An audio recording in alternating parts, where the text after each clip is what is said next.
এই মুহূর্তে আমি অবস্থান করছি ঝিনাইগাতি উপজেলার জরাকোড়া মাদ্রাসা প্রাঙ্গণে। আমি আজকে মাদ্রাসায় এসেছিলাম একটি সংবাদ সংগ্রহের কাজে। এসে দেখি ব্যাপক অনিয়ম। এখানে দেখা যাচ্ছে নবম শ্রেণীর শিক্ষার্থীরা ক্লাসে কেউ উপস্থিত নেই। দশম শ্রেণীর শিক্ষার্থীরা উপস্থিত নেই। এখানে একটি নামাজের ঘর রয়েছে।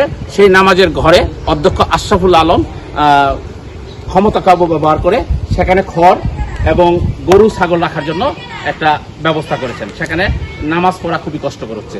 সেই সাথে দেখা যাচ্ছে শিক্ষার্থীরা ঘুরে ঘুরে বেড়াচ্ছে, কিন্তু ক্লাসে তেমন কোনো মনোযোগী নেই। অধ্যক্ষ সময় মতো 3 দিন পরে আজকে আসলেও আমাদের আসার সংবাদ পেয়ে তিনি ছটকে পড়েছেন। তার ফোন এখন বন্ধ পাচ্ছি, তার সঙ্গে যোগাযোগ করা খুবই সম্ভব হচ্ছে না। প্রিয় দর্শক, আমি আপনাদেরকে আরেকটি কথা জানিয়ে রাখতে চাই। এখানে দুইজন ল্যাব সহকারীকে নিয়োগ দিয়েছেন, তিনি স্বামী এবং স্ত্রী। অবশ্যই এই নিয়োগের মধ্যে ব্যাপক একটি ঘাবলা রয়েছে।